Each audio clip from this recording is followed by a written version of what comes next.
Hello friends, आज मैं आपको बताऊंगा बच्चों में होने वाली टीबी।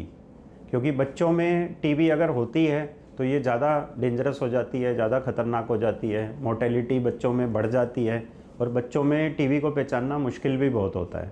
क्योंकि जो टिपिकल सिम्टम्स होते हैं टीबी के जो एडल्ट में आते हैं, जैसे कि फीवर, कॉफ, ये सब बच्चों में टिपिकल सिम्टम्स एब्सेंट होते हैं।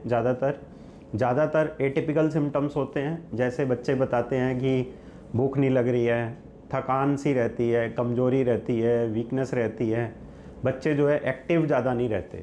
ठीक है, तो ये कॉमन ज़्यादा देखने में मिलते हैं। या कभी कभी बच्चों में बुखार भी आ सकता है, जो जनरली शाम को या रात को लो ग्रेड टेम्परेचर बच्चों में देखा जाता है। तो बच्चों में टीबी को पहचानना बहुत एक तरीके से कठिन कार्य होता है। तो लेकिन अगर आप क्लोजली बच्चे को ऑब्ज़र्व करेंगे और हिस्ट्री ऑफ कॉन्टैक्ट ज़रूर पूछना है कि किसी बड़े को टीबी तो नहीं थी, या मदर को टीबी तो नहीं थी ड्यूरिंग प्रेगनेंसी, या एचआईवी तो नहीं था मदर को प्रेगनेंसी के दौरान, तो ये सारे फिर रिस्क फैक्टर हो जाते हैं बच्चों में टीबी होने के।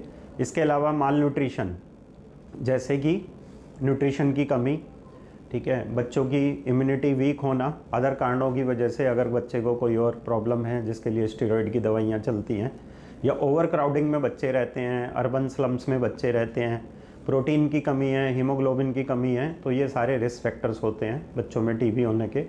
अब इसको पहचानने के लिए हम कुछ टेस्ट करते हैं बच्चों में।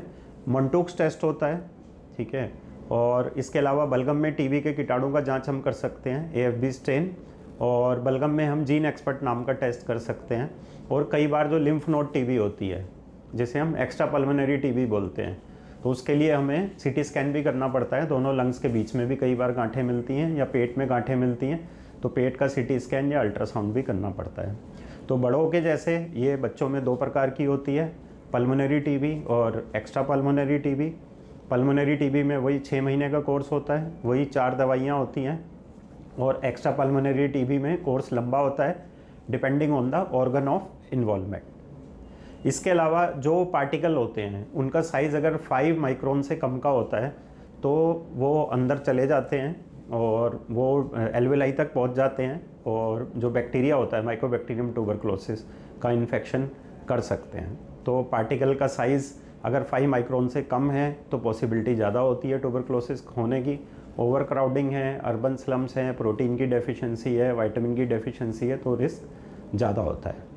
और कुछ एंडोब्रोंकियल टीबी होती हैं, उसमें जो लिम्फ नोड होते हैं वो ब्रोंकस के अंदर से इरोड करते हैं, ब्रोंकस के अंदर से वो इरोड करके ब्रोंकस की ट्यूब की नैरोइंग कर देते हैं। तो ऐसे बच्चों में कई बार देखा जाता है कि अस्थमा के तरीके से भी प्रेजेंट करते हैं, वीजिंग रहती है, चेस्ट टाइटनेस रहती है, सांस हमेशा फूलता रहता है। तो एंडोब्रोंकियल टीबी बच्चों में वीजिंग के तरीके से, अस्थमा के तरीके से भी बच्चे कई बार प्रेजेंट करते हैं।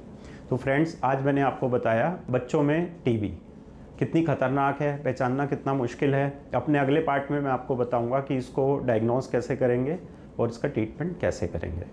थैंक यू, धन्यवाद।